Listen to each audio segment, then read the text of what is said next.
এইটো কোনো কাৰণতে মই মানি ল'ব নোৱাৰো এইটো কেতিয়াও এক্সিডেণ্ট নহয়। কাৰণ মই যেতিয়া প্ৰত্যক্ষ কৰিছিলো ছোৱালীজনীৰ মূৰত মাত্ৰ আঘাত হৈছে, সেই আঘাতটো কেতিয়াও এক্সিডেণ্টৰ আঘাত হ'ব নোৱাৰে।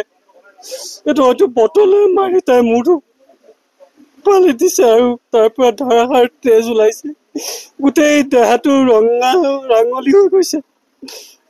ক'তো আৰু কোনো আঘাত পোৱা নাই। যেতিয়া তাইক চিতাত উঠাইছে, চিতাত উপস্থিত থকা ৰাইজসকলে সকলোৱে একেচয়ে কৈছে যে অন্য কোনো স্থানতে তাই আঘাত নাই, অকল মূৰটোতে আঘাত আছে। গতিকে এইটো কেতিয়াও এক্সিডেণ্টৰ অকল এটা জেগাতে আঘাত নহয়, ইয়াক নিশ্চয় হত্যা কৰিছে। তাইক কিবা জোঙা অস্ত্ৰই তাইক প্ৰহাৰ কৰি তাইক মাৰি পেলাইছে।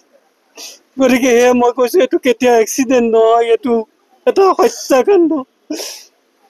এই 4টা মৃগাংক প্ৰজ্ঞা গায়ত্ৰী আৰু এইটো আনায়াতুল তাইক হত্যা কৰি গাড়ীৰ ওপৰত পেলাই দি আকৌ সেইটো উভতি আহিব খুজিছে। হয়তো কিবা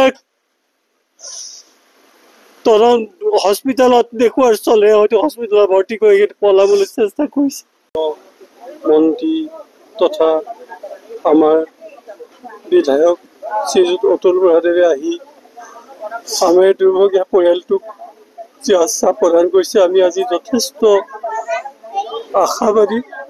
প্ৰথমতে মই তেখেতক আমাৰ কৃতজ্ঞতা জ্ঞাপন কৰিছোঁ আৰু তেখেতৰ জৰিয়তে অসমৰ মাননীয় মুখ্যমন্ত্ৰী ডক্টৰ হিমন্ত বিশ্ব শৰ্মাদেৱে মেঘালয়ৰ মুখ্যমন্ত্ৰীৰ লগত যি কথা বতৰা পাতি মোৰ জীয়ৰীৰ মৃত্যুৰ যি তদন্ত ঘোষণা কৰিছে বা তদন্ত ব্যৱস্থা কৰিছে, তাৰ বাবে আমি ধন্যবাদ জ্ঞাপন কৰিছোঁ।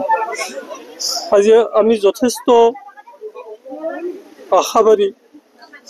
মন্ত্ৰী মহোদয়ে আমাক আশ্বাস দিছে যে নম্ৰতা বৰাৰ ন্যায় পাব, এটা সঠিক পথেৰে তদন্ত হ'ব আৰু দোষীয়ে নিশ্চয় শাস্তি পাব। সেইটোৱে কিছু আমাক আশ্বস্ত কৰিছে। দুখৰ মাজতো আমি অলপ আশ্বস্ত হ'ব পাৰিছোঁ। তাৰ বাবে আমি শ্ৰদ্ধাৰ অতুল বৰাদেৱ ধন্যবাদ জ্ঞাপন কৰাৰ লগতে অসমৰ মুখ্যমন্ত্ৰীকো কাটৰ আহ্বান জনাই পুনৰবাৰ তেখেতক অনুৰোধ কৰিছোঁ, তেখেতে যাতে এটা সঠিক অনুসন্ধানৰ জৰিয়তে নম্ৰতা বৰাৰ মৃত্যুৰ বিচাৰ ন্যায্যতা প্ৰদান কৰে, তাৰ বাবে মই অনুৰোধ জনাইছোঁ। কাৰণ মই তেতিয়াৰ পৰা তেওঁলোকে সহযোগীসকলে আজি 11 দিন হ'ল আপোনালোকৰ তাৰপিছত যোগাযোগ কৰিছিলে নাই কৰা। সামান্যতম অকণো সমবেদনাও তেওঁলোকে আমাক জনোৱা নাই, অকণো দুখ প্ৰকাশ কৰা নাই। আনকি তেওঁলোকৰ অভিভাৱকে এটা ফোনো কৰা নাই। অথচ নম্ৰতাৰ বাকী সকলো বন্ধু বান্ধৱ অভিভাৱকসকল আহি ইয়াত উপস্থিত হৈছেহি দূৰ দূৰণিৰ পৰা, কিন্তু সেই 4টা কোনো আজিলৈকে কোনো যোগাযোগ কৰা নাই।